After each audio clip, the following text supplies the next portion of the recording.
Mukarama Abdulai has been back in Ghana from her Tyler Junior College base in the United States at least for the past 4 months. The wait for when she returns to action is taking a little longer than she anticipated thanks to the coronavirus pandemic, which has impacted global football heavily. These days, she knows all about living with that feeling, but still remains hopeful it wouldn't be long before she gets back onto the pitch and in the classroom. Knowing that you don't even know the exact date to go back or to play football, so it has not been easy, but alhamdulillah. We are all hoping it will be over soon and we return to our normal lives, that is going back to school and play football. In 2019, Mukarama joined Tyler Junior College, taking up both education and football. The experience, she says, has been daunting, but she is prepared to go the full haul. It's not been easy. I think even staying away from home, schooling and playing soccer is very difficult, and especially knowing that being in a classroom, thinking after class you are going to play soccer to classroom, you just have to cope with the situation and keep being mentally strong. I think motivating yourself and sacking yourself that with all things being difficult, you can still go through that. So it's not easy, but we keep going. In the last 1 year, she has put up with a lot of things just to stay the course, such as adapting to a new environment and culture and creating her own space. A lot has happened, and you know, as a person meeting different people and different experience, you have to, there's no mother, there's no father, there's no brother or sister to talk to, and so many different things has been happening over there, and day by day I keep telling myself to just know that this is where I have been now. So I have to think over that this is my home now. So in any case, whatever is happening, I have to stay strong and keep going. In Ghana and in the northern region, she continues to offer so much light and inspiration to many young female footballers. Constantly a gaze and attraction, she is after her own exploits and continues to tower above all the challenges she faces in pursuit of her dream goals. I feel grateful. Always, I can give thanks to the Almighty Allah for how far. I've always been grateful for everything, for the ups, for the downs, and for the struggles, for the blessings, everything. So I'm forever grateful to the Almighty Allah for bringing me this far and hoping for more.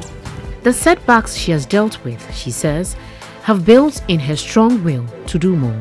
It's been the toughest moment for everybody, and I've been home for about 4 months now, and I was not expecting it to be that so, and I think we have to cope with the situation. We can't do anything about it. So, winning player of the match and scoring a hat-trick on your World Cup debut with a stadium full of fans singing and cheering your name, many footballers spend their entire career dreaming about this kind of thing, but few get to live it. Mukarama Abdulai has been able to achieve both. At the Under-17 Women's World Cup in Uruguay in November last year, she gained a place in football folklore where only the select get their names edged. Uruguay were finding it very difficult against strong, determined and well-organised opposition. And in time added on, a toe poke finish from Abdulai made it 5. So I keep seeing the golden boot every day, so it's been great having it, to see it every day, to feel it. But that Mexico match has been a day and I think not being there to receive the award itself, I think that's why I'm not like, it's not been a memorable, but I think that match, particular match, has been a memorable day for me. I can't get over that match. Youth tournaments are usually seen as a watershed, a rite of passage in the sport, a turning point for many of these young footballers, focusing mainly on development. For Mukarama, though, it was more than that. It was a chance for her to make a name for herself and achieve more with the Black Queens in the future. She hopes that one day she will wear red, gold and green as a senior player and end the country's many near misses at becoming African champions of the women's game.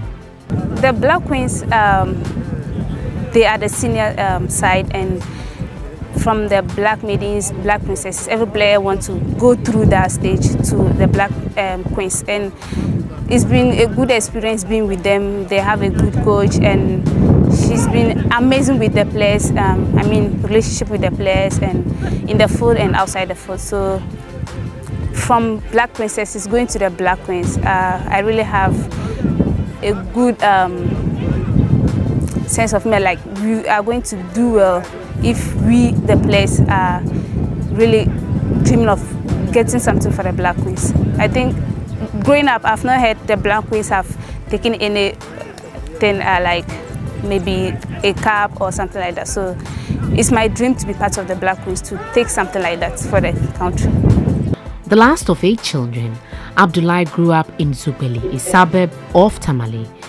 The neighborhood, about a kilometer west of the city's central business district, houses over 3,000 residents, a vibrant suburb with many fields where kids kick about anything they can find. It was here that Mukarama's love for the sport grew. Coach Sumani Basiruddin is the head coach of Women's Premier League side Northern Ladies, who discovered Mukarama. She herself, she's lucky to be a player who is very calm, a player who is patient, a player who has a listening ear. Of all, I say she's very disciplined. These are some of the things that she has kept in herself, and then that keeps her moving and going to where she is. We realized that we saw a young girl around our field. She normally comes to our place, our field, to sell this pure water and other things that her mother always let her come. We realized that when the ball goes out, she go and bring the ball and she kick it up back. So we thought that she's interested. So we pushed her to come to play, but she complained about her pure water. This is why she's here. So small time, we have to push her to come and play. Then we took a plan that what we would do is that we try to buy the water. Usually we normally buy her water. So we continue to buy her water. When it finishes, she has to run back because the field and her where she stays was not far. So she will run back to the house, bring more, and then continue to play. Her brothers also were playing football, so they also came in and then they rescued us, and then they explained to the mother, and then she understood. So that's where we started with her, and the mother was happy. Since then, I think things started going on well with us and her. That's how we started with her. Mukarama is back in Tamale, where she is still in training with her parents' club, Northern Ladies. She dreams each day of professional football in Europe, like her role model, the Nigerian star Ashishat Oshola, does for FC Barcelona Femení. As a player, I always dream of playing professional football, and it's a big achievement as we are all here trying to be better every day and be a good player in the field. So definitely I have the dream of playing profession after the school that I'm going on. Last month, the Confederation of African Football cancelled the 2020 African Women's Cup of Nations and also approved the creation of the first ever African Women's Champions League in 2021, which she hopes to play in. I was really happy hearing players taking prizes home for performing in a match, and it's been encouraging to see change in the women's league. I think it's gonna make players know that what they are doing is not going in vain. At least there's something coming out of it, and that particular thing is also a motivation for player. As you are playing, you get to have something. It will even encourage you to perform more in every match, and performing more will get to a team to where the team wants to. So I think it's been encouraging, and I'm very impressed. I give all the thanks to the big people, and we are expecting more from them. She has earned many admirers for her confidence and technical skill in scoring goals, but the journey has had its ups and downs. A journey that began in Tamale took her to Uruguay. Her mother, Hajia Abubakari Awabu, remains proud of her.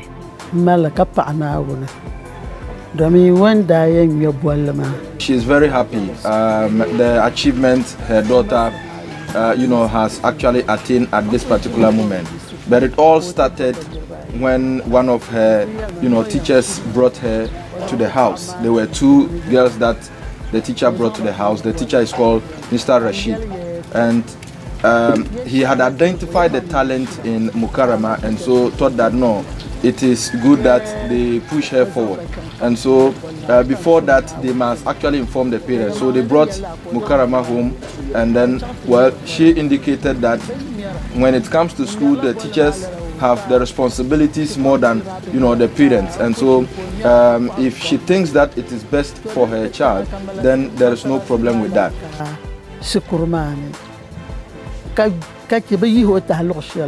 It's always a joy to see your siblings progress, and for Abdulai's senior brother and sister, they always knew the talent their sister had. Yes. I could see the zeal in her, and on several occasions, anytime we were sent for an errand and we passed by a football team, she would stop and watch the footballer till I'll become annoyed and drag her home by force. And sometimes even like having problem with her, when she knocked me or she used to kick me. So I said, oh, you like that? Oh, don't you know I want to be a footballer? That's what she always tell me when we were kids. So growing up with her, I knew that she was going to become somebody who would play football to a certain level. No, we are happy because after football there are a lot of things in the game. And then we are just trying to pray hard, and then God will help us maybe, because I play football there, I didn't achieve from the football. So that's why we say maybe after God there, we don't know how to come. So let her play.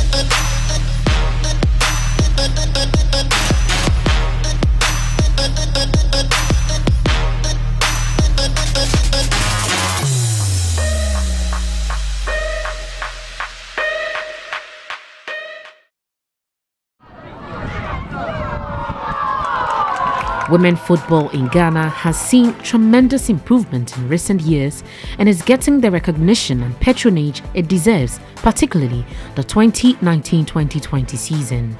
After an exciting first round which saw Prisons Ladies lead the Northern Zone League table with 17 points, women's football made great strides and showed glimpses of monumental growth, with spectatorship increasing every week. However, the COVID-19 pandemic has left the game in a precarious position, and as to when football in Ghana will return remains a mystery. Baba NUHU MALLAM is the head coach of Pearlpia Ladies and the Black Maidens of Ghana. The news came as something that was not good for all of us, because I should say that the 2019-2020 was a year that was good for the club, because we're able to prepare very well, even though for the previous seasons we've not had good preparations because of the number of players always at the national team. But this time around, even though we had black maidens and black princesses being in camp, we were able to manage ourselves in such a way that at least we can have them for the national team and we can as well have them for the club. We had a very good pre-season preparation before the start of the league. And then you can see that at a point we took the lead, then Prisons came, and Pimdakua came. The three of us were just overlapping each other until the last matches of the first round, where we had 3 of our players in the national team who traveled outside the country, and then playing the last match of the first round against Ashtown that we lost 1-0. That brought us back to 3rd position. Other than that, the start of the first round was good for the club. Is the consolation something that you all were expecting? Initially, we were expecting it. But as the European leagues kick-started, we were also expecting that maybe our league will also bounce back until we heard the news that the league has been cancelled. So we had to take it in good faith because our lives and the lives of that of the girls are very important. And so there's still more football for us after COVID-19. The effect on women's football will be damaging. COVID-19 has come to affect our training, and mostly some of the girls, the southern girls and the northern girls, they are complaining that they do not get this chance to train. When they go, they may sack them.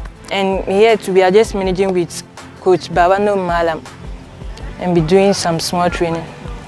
Yeah, it will motivate us more because we are just playing the league. There is no winning bonus, nothing will there, but now they are going to pay us monthly, 500 Ghana cedis. Oh, it's very I can see you're happy. Yeah, I'm happy. So I don't know how to even express my feelings. It's nice. We used to train together. Due to COVID-19, we can't train together. So all those things, it has made us not to do our usual trainings. Nonetheless, women's football is resilient and has gone through tough times before, hence COVID-19 may not be a fatal blow. A swift and decisive action is needed to protect the recent momentum and growth the game has seen. The recent intervention by the Youth Employment Agency, who have partnered with the Ghana Football Association to grant women's football players some relief fund of 500 cedis at the end of each month for 6 months, is certainly a step in the right direction.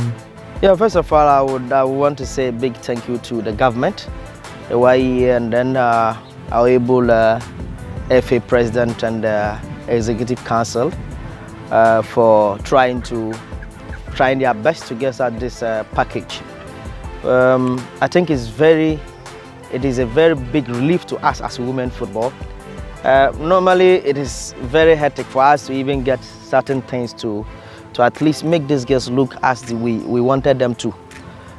Traveling elsewhere, doing certain things. Financial issues have been many of the problems in terms of trying to keep your players the way you wanted them to be. I think this time, getting this package would motivate them and motivate us as a team, so that we'll try to push them as where we want to see them. And at least our training sessions will be very, very good. We can see players coming in, and then we know how to deal with them, and we'll make sure that the players put them into good use, because it's much important that we monitor and then guide them to do the right thing. I think it's very good for us. It's a very good news that we have. The introduction of the CAF Women's Africa Champions League next year has received a lot of commendation from across board, with stakeholders hailing its premise. I'm sure this current CAF and this current FA, they are listening leaders, because Women's Championship has been something that we have been crying for. Because I am in the meetings a number of times that I ask these questions, and we're always looking up to maybe leadership who will come up with this. Because if you ask yourself, Ghana for instance, we play a league. At the end of the day, you win the league and you are home. It's like there is nothing pushing you to win the league, because you win the league and you are in your house, but despite the trophy that you take in the monetary aspect of it, but there should still be something that you think that after winning the Ghanaian Championship, you still will get yourself somewhere in Africa. And we have been crying for it. When we heard the announcement, in fact, it was very good for us. Because now, if you are going to prepare for the league, you are not only going to prepare for a Ghanaian league. You prepare for a Ghanaian league, at the same time, you prepare for Africa. And so now we have a lot of things that will motivate you to play the league well. You have the pride to win as a champion, you have the trophy to take home, and you have some small cash to take home. And then the ultimate will be that you have qualified to represent your country in the Africa Championship. So it's a very good news. In Ghana, it opens further the conversation about enhancing the quality of play. There's more work to be done for the many young players who ply their trade here, while for persons like Mukarama, it speaks of what women's football, when given the right spread, can sprout to unimaginable heights. Say thank you to everybody who has been with me since day one, and those who has been far away, those who I don't know and they always pray for me. I'm grateful for them. And there are big men I want to say thank you to, but I can't mention everybody's name. I'm grateful, and God bless them. God bless everybody. And my final words to every female playing football, they should keep pushing. It's not easy, but knocks, injuries, and so many things, challenges we face. So you have to keep going. You have to be yourself, you have to motivate yourself to keep going.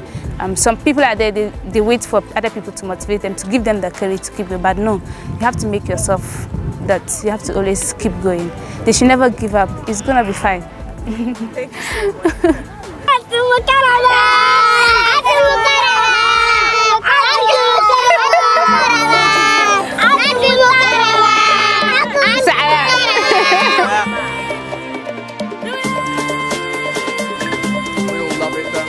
referee hits the turf. A substitute, Susiteye, set up number 4. Second of the game, the captain, Abdulai. A calm finish this was. Uruguay were finding it very difficult against strong, determined and well-organised opposition. Let's go, go. Time added on. Toe-poke finish from Abdulai. Made it 5. Great night. And these were from the Ghana Football Awards night. And this is the Future Star Award 2018-2019. And this one is Women's Football of the Year 2018-2019. This one here was from the Sports Writers Association of Ghana. And that was their 44th MTN Swag Awards night. And this was Female Football of the Year. So these awards are the baby last, and I hope to keep winning more as I'm gonna keep pushing and keep going. And this one is the National Championship Most Valuable Offensive Player of Women's Soccer Division 1 in the United States in 2019, just right after I came home. And this one was chosen among All American and the best 11 in Division 1 Women's Championship. This one was in our opening games against the host Uruguay, and that was the play of the match. And this one was our last group matches against Finland.